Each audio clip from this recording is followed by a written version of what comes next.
그러니까 은사를 우리에게 주신 건 뭐냐면 교회를 세우는 길이래요. 하나님이 우리에게 은사를 주시는 것은 교회를 세우기 위한 목적이지 자기를 드러내기 위한 목적이 아니라는 거죠. 그런데 그것을 어떻게 사용하냐면 사랑으로 사용해야 된다. 오늘 이 말씀의 제목 안에 이 어려움의 우리 1장 1절서부터 오늘 우리 40절까지의 그 어려운 말씀의 그 바울이 이야기하는 모습을 함축으로 이야기하고 있는 거예요. 그러니까 내가 받은 은사는, 하나님이 주신 선물은 교회를 위해 사용하는구나. 교회를 위해 사용한다는 건 뭐예요? 타인을 위해 사용하는 거라. 나의 만족이 아니라 남의 만족, 교회를 올바로 세우기 위해서. 사랑이라는 게 뭐예요? 사랑이라는 그 단어 안에 뭐가 들어가 있습니까? 받는 거예요? 주는 거예요? 주는 거란 말이죠. 오늘 바울이 이 어려운 이야기를 어떻게 우리에게 이야기하고 있는지, 오늘 또 성령이 또 우리에게 해석해 주시는 이 은혜를 또 잘 간직하시고 건강한 교회를 만들어가는 저 우리 가족들 모두 될 수 있기를 주님의 이름으로 축복하고 또 축복합니다. 우리 먼저 말씀을 나누기 전에 제가 가족들에게 이렇게 하나 질문하고 싶어요. 오늘 이 자리에는 우리가 예수님을 내가 영접하고 예수님을 만났던 기억들이 있지 않고는 이 자리에 올 수가 없어요. 끌려온다고 옵니까? 저도 끌려갔을 때 10년 동안 도망 다녔던 사람인데 안 와요. 올 수가 없어요. 그런 것들. 그래서 우리가 새 가족들을 위해서 늦게 오시는 분들에서 차 주차를 조금 우리가 좀 불편하지만 멀리 대라는 거. 왜? 제가 그랬거든. 저 교회에 있을 때, 전에 다닐 때 좀 늦게 가요. 그러니까 가족들을 먼저 들어가라 가지고 난 차 대고 들어간다고. 차 대는데 1시간 걸렸어요. 결론 예배 안 드리고 그렇게 지냈던 적이 많습니다. 그게 결국은 나를 죽이고 내가 회복되지 못하는 경우들하는 거죠. 그러기 위해서 우리가 배려해 주는 거예요. 배려. 그런 연약한 자들을 위해서. 이게 사랑 아니겠습니까? 근데 오늘 이 자리에 나온 우리 가족들을 모두는 하나님을 만났던 경험들이 다 있으실 거예요. 그 경험들이 언제였고 그때 그 느낌을 기억하십니까? 그걸 가지고 가셔야죠. 혼자 기도하고 영혼이 떨리는 순간들이 있을 거예요. 갑자기 하나님이 지혜를 쏟아내실 때 진짜 세상을 다 가진 것 같고 모든 문제가 다 해결될 것 같은, 정말 하나님이 나에게 다가와서 얘기해 주시는 그런 느낌들이 있으셨을 것입니다. 정말 귀하고 소중한 기억이죠. 그 기억 하나. 그러니까 바울도 다메섹 도상에 예수님을 만났던 그 환상의 그 기억 하나로 평생 자기 인생 사는 것이 아니라 주님의 인생을 살았던 사람이 바로 그 기억 한 번이었다는 거죠. 그래서 우리가 주님을 만났던, 이번에 우리 수련회한 우리 다음 세대들이 그때 주님을 만날 수 있는, 왜냐하면 그 아이들은 영이 깨끗하기 때문에 굉장히 많은 역사가 일어나요. 그런데 그 역사 중에 사단의 역사도 일어난다고요. 기도하셔야 돼요. 그래서 그 아이들이 주님을 만날 수 있도록 기도해 주셔야 되는 것인 줄 믿습니다. 그런 부분들이 있다는 거죠. 정말 귀한 거예요. 그런데 오늘 바울이 뭐라고 얘기하냐면 고린도 교회뿐만 아니라 우리에게도 묻는 거예요. 그 귀한 경험을 했단 말이에요. 근데 그걸 누구를 위한 것인가? 라는 그런 스스로의 질문을 하는 거죠. 내가 찬양의 은사를 받고, 내가 전도의 은사를 받고, 내가 헌신의 은사를 받고, 내가 지혜의 은사를 받고, 내가 방언의 은사를 받고, 누구를 위한 것인가? 나 자신인가? 아니면 공동체인가? 라는 거예요. 이 부분을 오늘 바울이 질문하고 있는 것입니다. 오늘 우리가 살펴볼 것은 고린도 교회가 정말 많은 은사들을 가지고 있었어요. 방언의 은사, 통변의 은사, 예언의 은사, 지식의 은사, 지혜의 은사, 여러 가지 영불변의 은사, 많은 은사들이 갖고 있는 집합소가 고린도 교회였어요. 고린도 교회만큼 은사가 많은 교회도 없었어요. 근데 그 많은 은사들이 어떻게 된 줄 아십니까? 하나가 돼야 되는데, 부흥이 돼야 되는데 교회가 갈라지기 시작합니다. 나는 아볼로파야, 나는 바울파야, 나는 그리스도파야, 나는 게바파야. 우리 모임만 하면 좋아. 나는 이것만이면 최고야. 근데 그런 것들이 결국은 분열로 가는 모습을 바울이 보고 있었던 거죠. 안타까운 심정 안에 이 부분을 지금 이야기하고 있는 거예요. 그 신비한 깊이들이 공동체를 무너지는 계기로 만들어 버렸다는 사실입니다. 오늘 우리가 살펴볼 것은 어떻게 우리 영혼의 깊이를 토대로 교회 전체를 함께 성장하며 변화시켜 나갈 것인가? 이것이 오늘 말씀의 핵심 질문이고 방향입니다. 우리가 그것을 우리가 같이 조금 어렵지만 만들어갈 수 있기를 바랍니다. 먼저 우리가 이것을 명확하게 해야 되는데요. 영혼이 깊어지는 것, 주님을 만나고 기도가 막 깊어지고 뭐 방언을 하고 방언 통변의 연사를 받고 막 성경 말씀이 막 암송되어지고 그것이 막 이해되어지는 것, 축복입니다. 정말 축복이에요. 그거를 또 사모해야 돼요. 그런데 그것은 하나님이 주신 선물이죠. 그래서 바울은 오늘 뭐라고 첫 단어에 14장의 첫 단어를 이야기하고 있냐면 뭐라 신령한 것들 사모하되라는 그 전에 뭐가 있어요? 사랑을 추구하며. 그러니까 신령한 것을 사모해야 되는데 이거의 목적이 뭐예요? 사랑을 추구하며. 사랑은 뭐예요?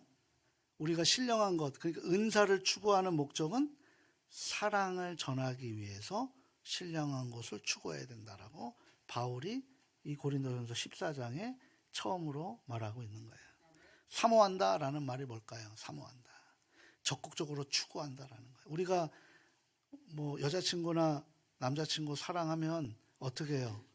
막 멀리 가도 괜찮아라고 하면서도 막 달려가잖아요. 막 장거리 연애도 하잖아요. 막 힘들어도 막 내가 막 달려가잖아요. 적극적으로 추구하는 거죠. 갈망하는 것입니다. 열심히 구하는 거예요. 오늘 우리가 무엇을 사모하며 살아가고 계십니까? 정말 하나님을 사모하고 살아가고 계시는 우리 가족들 될 수 있기를 바랍니다. 돈을 사모하고 권력을 사모하고 내 계획을 사모해도 그것이 잠언 16장 9절의 말씀처럼 내가 마음으로 계획할지라도 그 길을 인도하시는 분은 여호와시라. 잠언 16장 2절의 말씀은 내 모든 행사를 여호와께 맡기라. 왜? 우리의 심령을 감찰하시는 이는 여호와시니라 라고 말씀하십니다. 돈은 일만하게 뿌리라. 돈은 하나님이 우리에게 악으로 주신 게 아니에요. 그것이 우리에게 추구하는 대상이 되게 되면 그게 악의 뿌리가 된다는 거예요. 돈은 하나님이 우리에게 좋은 은사로 주셨습니다. 돈 많이 버시고 부자 되십시오. 그리고 사랑으로 그것을 하나님 나라 세우기 위해 활용하십시오. 그래서 모두가 다 이 시대의 록펠러가 다 되십시오. 그래서 하나님의 놀라운 은혜가 있기를 바랍니다. 우리 교회 기업하시는 우리 기업인들 모두 다 승승장구하십시오. 그런데 그것은 사랑을 사모하여 사랑을 추구하여서 그 사랑을 이끌기 위해서 우리가 그 은사를 발휘하시는 우리 교회 기업인들 다 되실 수 있기를 소망합니다. 이것이 하나님이 기뻐하시는 모습의 은사의 가장 목적이 될 수 있다는 거죠. 그것을 추구하는 거예요. 근데 바울은 이 영적인 깊이를 절대 비난하지 않았습니다. 오히려 격려했습니다. 사모하라는 거예요. 사모하라는 거예요. 기도가 깊어지는 거 좋아요. 중보적 기도 강해지는 것 좋습니다. 우리의 영혼이 하나님과 더 밀접하게 만나는 것, 관계하는 것 정말 좋습니다. 우리는 이 영적한 사모함이 건강한 것이고 정상적인 신앙인의 모습이어야 됩니다. 하지만 바울이 뭐라고 얘기하냐면 사랑을 추구하며 목적이 달라야 된다는 거죠. 목적이. 영을 추구하기 전에 사랑이 먼저라는 거예요. 그래서 오늘 이 14장 전에 13장 우리가 지난주에 무슨 장을 배웠죠? 사랑장. 15장은 무슨 장인 줄 아세요? 부활장이에요. 새롭게 태어나는 거예요. 은사를 통해서 생명을 일으켜 세우는 일을 바울이 연속적으로 이야기하고 있는 거죠. 그러니까 사랑이 먼저이고 사랑이 오리엔테이션 베이스고 그 다음에 사랑이 핵심 코어 중심이라는 거예요. 왜 사랑이 먼저 중요한 것일까? 강요하는 것일까요? 우리의 영혼 깊이가 사랑에서 비롯되었는지 아니면 다른 것에서 비롯되었는지 결정하기 때문입니다. 한번 생각해 보십시오. 내가 기도를 열심히 했어요. 그런데 은사를 받았어요. 방언의 은사를 받았어요. 그리고 열심히 했더니만 예언의 은사를 받았어요. 근데 그 깊이가 그 은사를 받을 때 그거를 사모할 때 사모한다는 건 뭐예요? 달라고 내가 간구하는 거잖아요. 갈망하는 거잖아요. 그 중심에 내가 이 은사를 가지고 내 형제 자매를 위해서 교회 공동체를 위해서 죽어가는 영혼을 위해서 사용하겠습니다라고 기도하시면서 그 은사를 갈망하셨는가?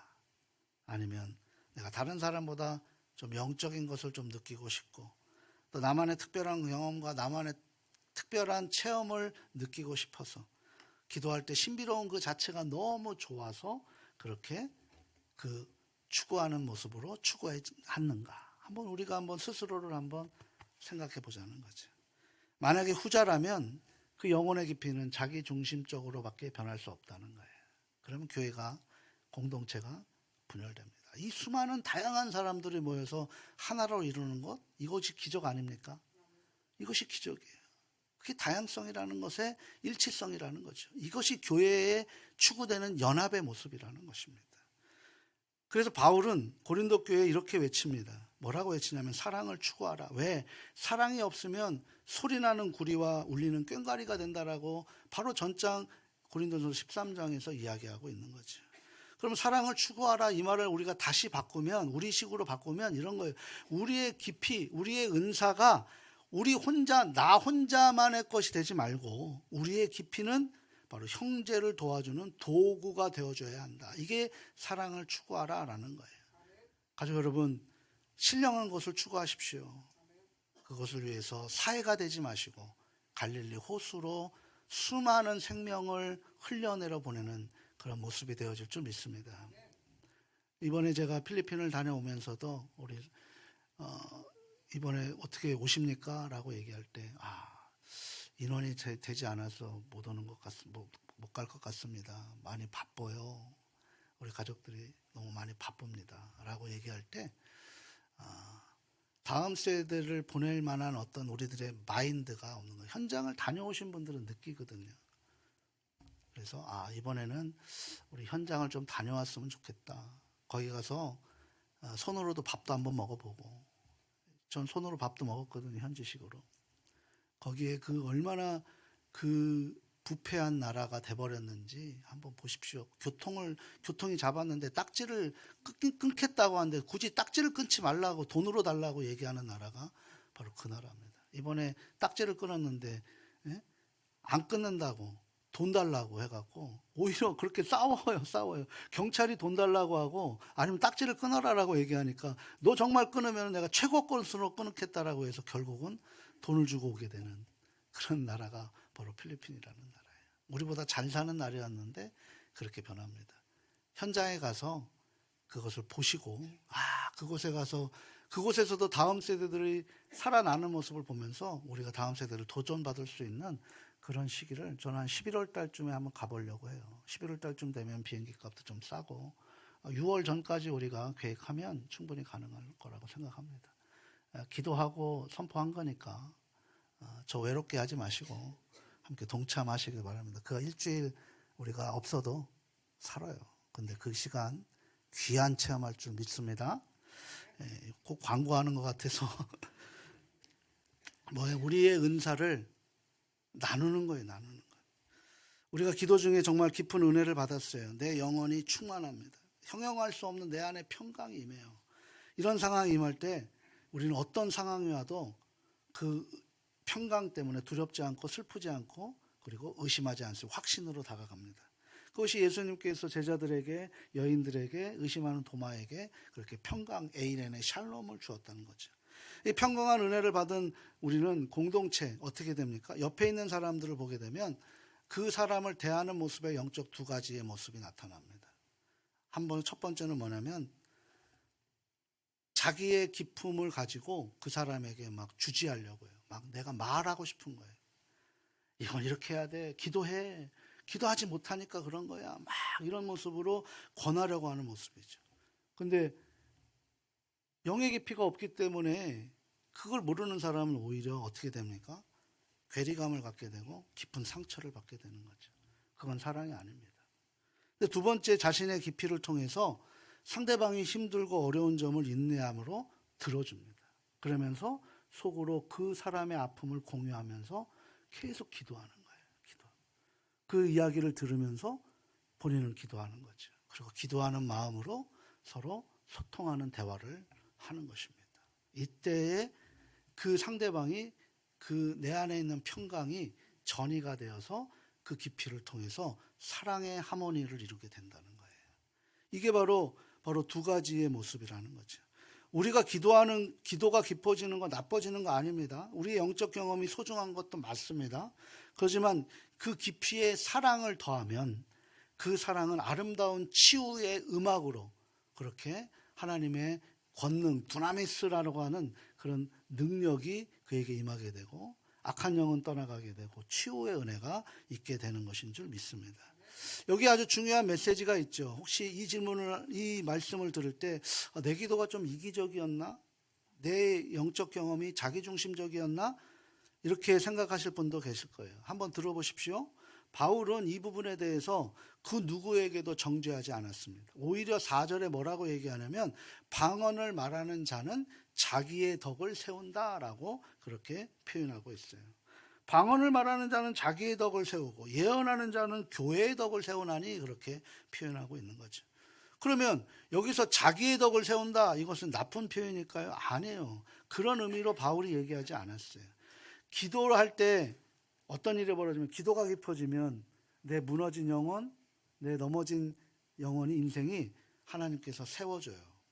다 올바로 세워주신다고. 하나님이 나를 세워주시는 것을 경험하게 되는 것이 영이 깊어지는 기도의 은혜입니다.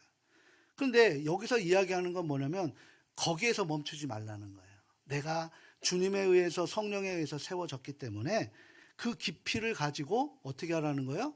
주변을 살펴봐서 넘어진 곳에 그 사람을 세워주라는 것이 자기의 덕을 세운다라는 이 의미입니다. 조금 말씀이 어렵죠. 그러다 보니까 이 말씀을 해석하지 않으면, 해석이 안 되면 이 말씀은 그냥 어려운 말씀이 되어버리고 마는 거예요.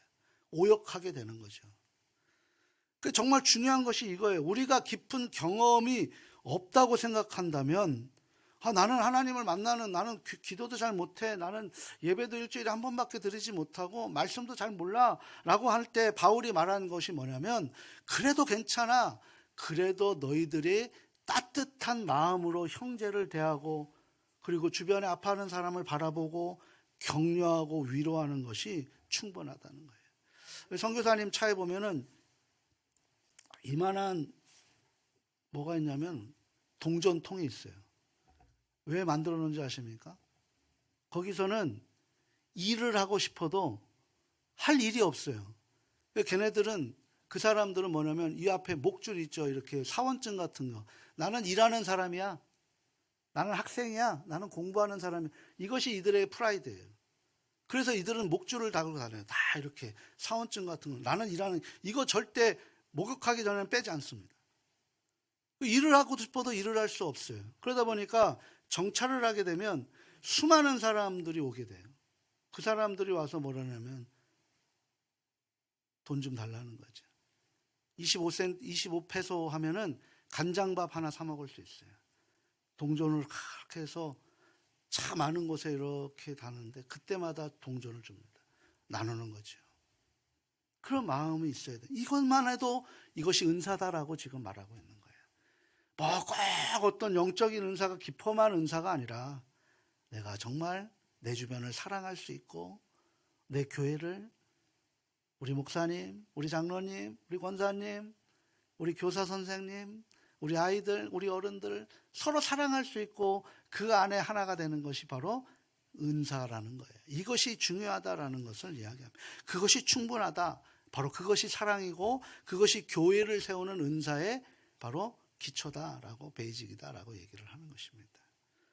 그런데 이 사랑에는 명확해야 돼요. 우리 오늘 8절과 9절 말씀 같이 한번 읽어보도록 할까요? 8절과 9절 함께 읽겠습니다. 만일 나팔이 분명하지 못한 소리를 내면 누가 전투를 준비하리요? 이와 같이 너희도 혀로서 알아듣기 쉬운 말을 하지 아니하면 그 말하는 것을 어찌 알리요? 이는 허공에다 말하는 것이다. 좀 어렵지만 이 말씀이 뭐냐면 우리 군대 전쟁터에 가게 되면 옛날 전쟁터는 뭐예요? 돌격 앞으로 하면 막 북을 막 치든다든가 나팔을 뿌하게 뿌리잖아요. 그러면 이제 그 나팔 소리를 서로 다 인지하고 이거는 앞으로 가는 신호구나. 그러면 다 일사불란하게 앞으로 가는 거예요. 뭐 보병 옆으로 갈 때는 뿌뿌 하면 이게 보병 옆으로 가는 거라는 것을 알고 그렇게 일사불란하게 움직여서 전술이 시작이 됩니다. 마찬가지예요. 근데 이 나팔 소리가 뿌 했는데 뿌뿌뿌뿌뿌 하여간 뭔 소리인지 하나도 모르는 거예요. 이건 뭐지? 라고 얘기하게 되면 바로 우리의 그 군대 안에서는 자중질환이 일어나고 혼란이 일어나게 되며 그렇게 문제가 생기는 거죠. 우리의 깊이도 마찬가지예요. 우리가 기도할 때 깊이 우리가 경험한 하나님의 임재하심 정말 귀합니다. 근데 그 깊이가 명확하지 않으면 혼자만의 경험으로 끝나요. 이게 공동체를 알 수가 없는 거예요. 제가 한번 들어볼게요. 오늘 이 말씀 굉장히 어려운 말씀이거든요. 이 말씀을 제가 신학적으로 그 신학생들에게 교수하는 교수법으로 막 히브리어, 헬라어, 라틴어, 영어까지 막 써서 막 영적으로 깊이 이것을 만들어 보십시오. 어떻게 되는지 아십니까? 모두가 다 몽황적이 되는 거예요. 옆으로도 아무도 못 알아듣는데 이 30분이 얼마나 길까요? 성도들이 찾아와서 이렇게 얘기해요. 목사님 오늘 이번 주 설교 너무 어려워요. 이해가 잘 안 되고 어려운 것 같습니다. 근데 제가 얘기하는 거예요. 기도하지 않아서 그래요. 기도해봐. 그럼 은혜 돼. 더 기도하고 오세요. 더 묵상하고 오세요. 이게 교만이 되는 거예요. 이게 교만이. 그건 뭐예요? 내가 아무리 깊어도 이것이 소통이 안 되면 뭐가 되는 거예요? 시끄러운 소음이 된다는 거예요. 저만 알면 뭐합니까? 그럼 뭐하러 여기에 서 있어요? 그걸 풀어내는 것이 제가 하는 일인데. 예수님을 한번 생각해 보세요. 예수님 얼마나 깊으신 분이에요. 예수님은 모든 걸 다 알고 하늘의 것을 땅의 사람들에게 알려주신 분이에요. 우리가 하늘의 것을 어떻게 알아요? 그것을 이 땅의 언어로, 비유로, 물고기로, 씨앗으로, 여러 가지 비유를 가지고 삶의 도구를 가지고 하늘의 용어를 땅의 용어로 바꾸어서 설명해 주는 거예요. 때로는 부모 자식 간의 그런 관계를 가지고도 비유를 들어서 설명해 주는 거예요. 왜냐하면 아무리 기품이 명확해도 비로소 사람들의 마음을 이 명확성이 있어야 바꾼다는 거예요. 나만 은혜 받고 나만 은사 받았는데 그것을 내가 전하는데 상대방이 모르고 못 알아들으면 그건 오히려 교만이 되고 관계가 깨진다라는 것을 지금 이야기하고 있는 거예요. 조심하라는 거죠. 우리 14절 15절 말씀도 한번 또 읽어볼까요? 14절 15절 함께 읽겠습니다. 내가 만일 방언으로 기도하면 나의 영이 기도하거니와 나의 마음은 열매를 맺지 못하리라. 그러면 어떻게 할까? 내가 영으로 기도하고 또 마음으로 기도하며 내가 영으로 찬송하고 또 마음으로 찬송하리라. 아멘. 이거 복잡하죠, 이것도. 그 바울의 고백, 나는 영으로 기도한다라는 거예요. 그건 뭐예요? 기도는 내가 하는 게 영이 이끌어 주시는 거예요. 주체가 내가 되는 게 아니라 영이 되셔야 돼요. 영이 불러주셔서 모인 것이 이 에클레시아 교회 공동체라는 거예요. 내가 온 거면 목적이 있어서 온 거잖아요. 주님이 오신 거는 주님이 말씀하시고자 하시는 목적이 있기 때문에 우리를 불러주신 거란 말이에요. 거기에 반응한 사람들, 그러니까 여기 오신 분들은 은혜를 받기 위해 오신 분들이 아니라 은혜를 받은 사람들의 모인 공동체가 예배 공동체가 된다는 거예요. 그 은혜를 사모하시길 바랍니다. 집중하시는 거예요. 여기서 얘기하는 건 뭐예요? 나의 영으로 기도한다는 건 영이 깊이 나를 인들어 주시는데 동시에 내 마음에는 열매를 맺지 못한다라는 건 뭐예요? 내가 그것을 준비하지 않으면 안 된다는 거예요. 그러니까 영은 뭐예요? 두 가지가 필요하다는 거예요. 영혼의 깊이, 신비로움, 감정적인 울림, 이것은 우리의 것이 아니에요. 그리고 두 번째는 뭐예요? 우리가 해야 될 일은 뭐예요? 지성에 한번 띄워주세요. 그거. 예, 지성이란 말이에요. 지성. 우리가 해야 될 일은 명확성, 이해, 설득력, 나눔이에요. 그래서 우리가 말씀을 묵상하는 거고 예배를 주중에도 힘써서 지키는 거예요. 이번 주 제가 필리핀 갔다 오면서 우리 교회에 뭐가 있었어요? 말씀 통독 다 집에서 하셨죠? 집에서 하신 줄 믿습니다. 교회 나와서 하신 분들이 몇 안 돼요. 이러면은 이게 말씀이 바빠서 못 오시는 분들도 있지만 솔직히 해서 피곤하고 지쳐서 안 오시는 분들도 있잖아요. 한 번을 참여하든 두 번을 참여하든 나오신 분들은 바빠서 나왔겠습니까? 집에서라도 할 수 있었으면 좋겠고 일부러 이게 또 귀찮아서 안 하실 수 있다는 건데 이거 뭐예요?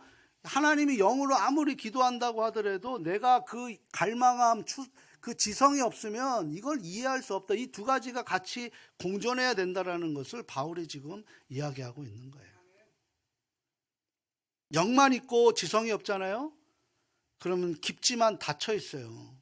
굉장히 외로운 삶을 살아갑니다. 근데 지성만 있고 영이 없잖아요.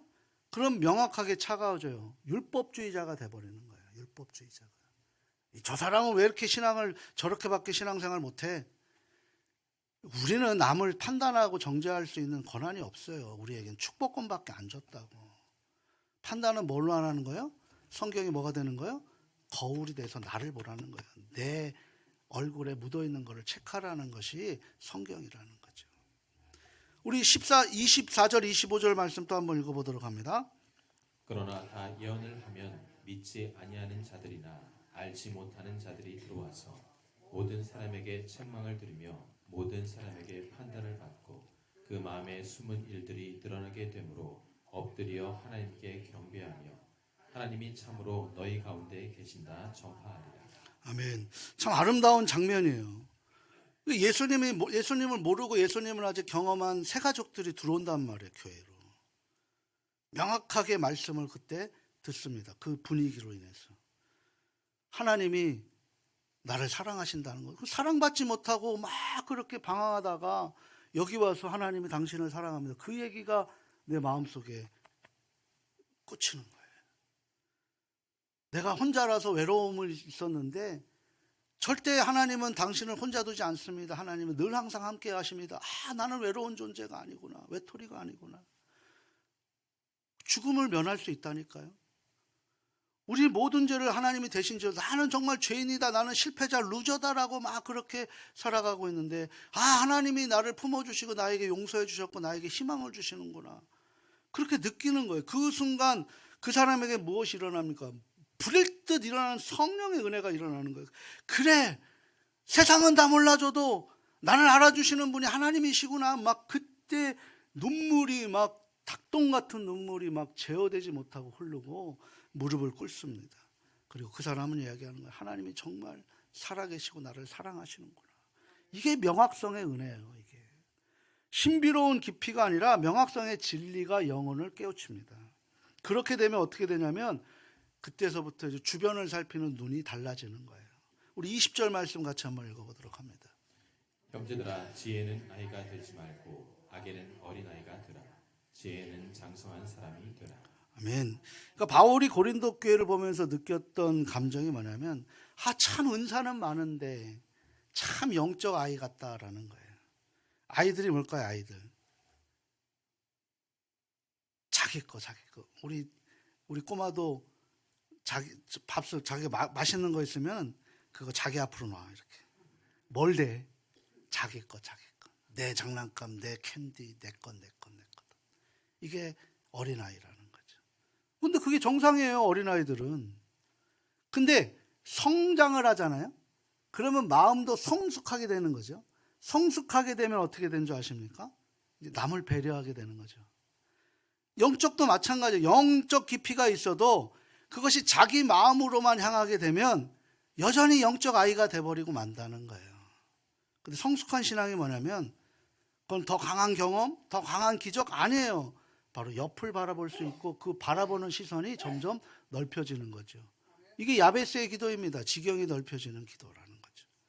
우리가 기도 중에 하나님의 신령한 은혜를 받고 성령 충만함을 느끼게 됩니다. 그 성령 충만함 받은 그 순간 성숙한 신앙은 뭐예요?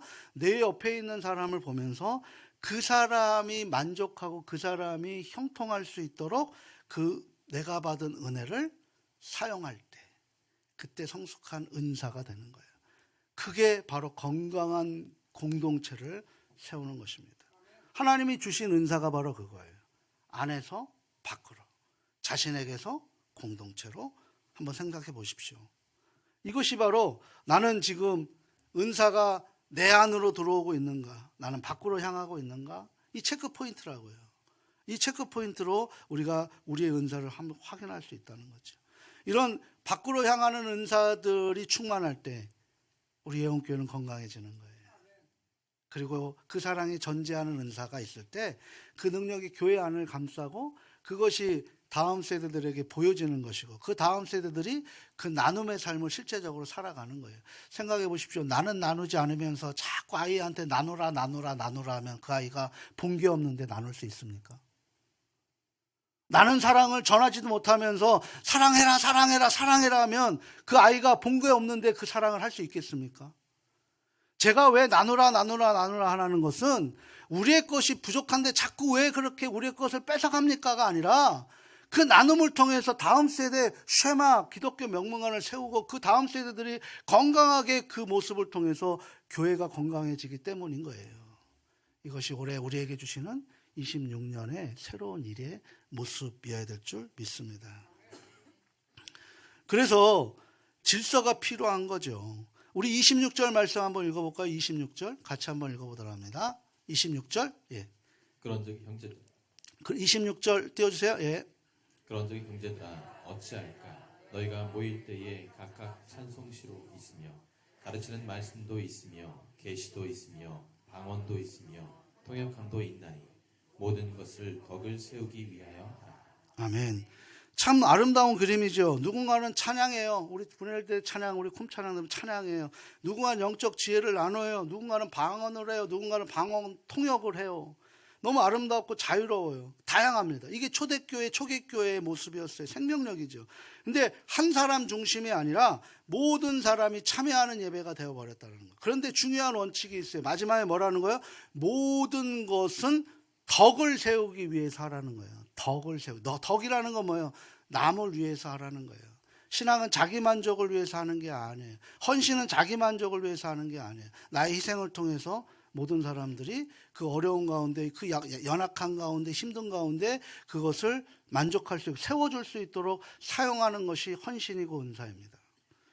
그걸 이야기하는 거예요. 우리 27절, 28절도 그런 의미에서 한번 읽어보도록 할까요? 같이 한번 읽겠습니다. 만일 누가 방언으로 말하거든 두 사람이나 많아야 세 사람이 차례를 따라 하고 한 사람이 통역할 것이요 만일 통역하는 자가 없으면 교회에서는 잠잠하고 자기와 하나님께 말할 것이요. 아멘. 이 은사에도 제한이 있다는 거예요. 최대 3명까지라는 거죠. 통역자가 있어야 되고 통역자가 없잖아요. 그럼 뭐 하라는 거예요? 침묵하라는 거예요. 하나님과 나만 하라는 거죠. 그 은사를 자꾸 발산하는 순간 그때서부터 하나님이 안 책임집니다. 본인이 책임져야 돼요. 그러니까 그 은사자들은 말씀 조심히 하셔야 되는 거죠. 왜냐하면 모두가 이해할 수 있도록, 모두가 참여할 수 있도록 배려하기 때문이죠. 한번 생각해 보시고, 오케스트라를 한번 생각해 보세요. 바이올린을 치는 사람이 바이올린을 막 자기 음을 쳐요. 플룻이 자기 플룻으로 음을 냅니다. 첼로가 자기의 것으로 냅니다. 누가 말립니까? 말리지 않아요. 악기의 소리를 자유롭게 내는 거예요. 근데 뭐가 다르죠? 그 사람들이 하나로 보는 악보가 같다는 거예요. 그리고 그 자유로움을 통해서 지휘자의 통제에 어떻게 합니까? 통제를 당하는 거죠. 통제하에 그렇게 자기의 음을 내게 될 때 아름다운 하모니가 만들어지는 거예요. 지휘자라는 것이 바로 그런 것 아니겠습니까? 우리 예언교회도 그래야 합니다. 우리 각자의 은사들을 다 갖고 계세요. 다 다르십니다. 각자의 그 은사들을 자유롭게 발휘하되 어떻게 해야 돼요? 하모니를 이루어야 된다는 거죠. 함께 음을 맞춰야 되는 거예요. 그럼 우리 교회의 악보는 뭘까요? 성경 말씀이에요. 성경으로 회복하는 교회. 그게 바로 우리 교회의 지향점입니다. 그러면 그 성경의 그 악보가 같이 함께 하면서 이 예언교회의 지휘자는 누구입니까? 누구예요? 제가 제 입으로 말하기는 어렵지만 담임 목사예요. 담임 목사. 그럼 담임 목사의 그 지휘에 의해서 그 신호에 맞춰서 우리가 함께 해야죠. 예배를 같이 드리자. 같이 전도하자. 같이 하자. 안 움직이고 안 내버리면 어떻게 됩니까? 그 하모니는 다 깨져버리는 거예요. 내야 될 때 내야 되는데 안 내어버리면 그 음악은 아무도 누구도 알아주지 않는 그런 B급 C급 음악이 되어버리고 마는 거죠. 지휘자를 잘 봐야 음도 좋잖아요. 분열 지휘장이 그러지 않습니까? 지휘자를 잘 봐고 지휘자의 맞춰서 해야지만 음이 아름답게 꾸며지는 거잖아요. 찬양단도 마찬가지라는 거예요. 오늘 바울이 던진 것에 뭐냐면 우리가 받은 은사는 누구를 위한 것인가? 내 만족을 위한 신앙생활인가? 아니면 하나님이 세우신 이 예언교회를 우리가 함께 하나님이 불러주셨으니까 힘들고 어려운 사람들이 또 하나님 불러주실 터인데 우리가 그렇게 준비된 우리 교회인가?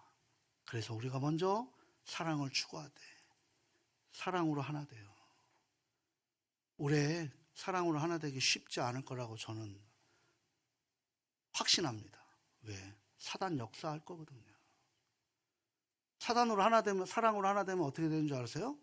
복음으로 세일이 이루어지는 약속이 실현되는데 사단이 그거를 하겠습니까? 그럼 우리는 뭘 어떻게 준비해야 돼요? 더 사랑으로 하나 되려고 몸부림쳐야 되는 것이고. 담임 목사가 별로 믿음직하지 못하더라도 믿어주셔서 그 조율에 동참해 주시고 맞춰 주셔야지만 하나 되는 이야기가 나오는 거예요. 그때 복음의 세일이 이루어지는 건데 그 복음의 세일이 바로 우리 교회가 건강한 공동체로 세워지는 것인 줄 믿습니다. 우리 국장님들을 통해서 일사불란하게 움직이시고 그걸 통해서 우리가 함께 만들어가는 것. 그리고 각자 세워진 임명했던 그분들을 통해서 목장 리더들에게도 다 해주셔야죠. 저의 말만 듣는 게 아니라 그렇게 세워진 사람들 우리가 세워줬잖아요. 권한을 주셨기 때문에 그 권한에 우리가 함께 동참해 주셔야 되는 거예요. 그래서 오늘 이 건강한 은사를 우리에게 주셨던 것을 잘 사용하셔서 하나님의 놀라운 은혜가 펼쳐질 수 있는 그런 하나님이 기뻐하시는 사랑으로 하나 되어 복음의 세일을 우리가 진짜 맛보는 그런 예언교회 될 수 있기를 소망합니다. 사랑하고 소중하고 존경하는 가족 여러분, 다시 한번 말씀을 드리지만 우리 교회 하나님께서 새롭게 행하신 일은 저는 이 말씀을 준비하다 확신을 가졌어요. 그것이 아니라 우리 교회가 사랑으로 하나가 되어서 하나의 하모니를 만들어서 이 하모니를 통해 정말 힘들고 어려운 사람들에게 복음의 증인이 되는 모습이에요. 제자 만드는 거예요. 전도자 만드는 거예요. 그렇게 하나님께서 우리 교회를 사용하실 줄을 믿습니다. 그래서 우리가 먼저 우리의 은사들을 함께 만들어서 함께 성장하는 공동체 만들기. 그래서 하나로 서로 하나 되고 부족하지만 담임 목사 말, 우리 장로님들 말, 우리 목장님 말, 리더들 말 좀 같이 함께 협력해서 잘 들어주셔서 아름다운 이야기, 하나님께서 기뻐하시는 이야기 만들어 가시는 우리 예언교회 복음의 세일을 맛보는 은혜가 있기를 주님의 이름으로 축원합니다.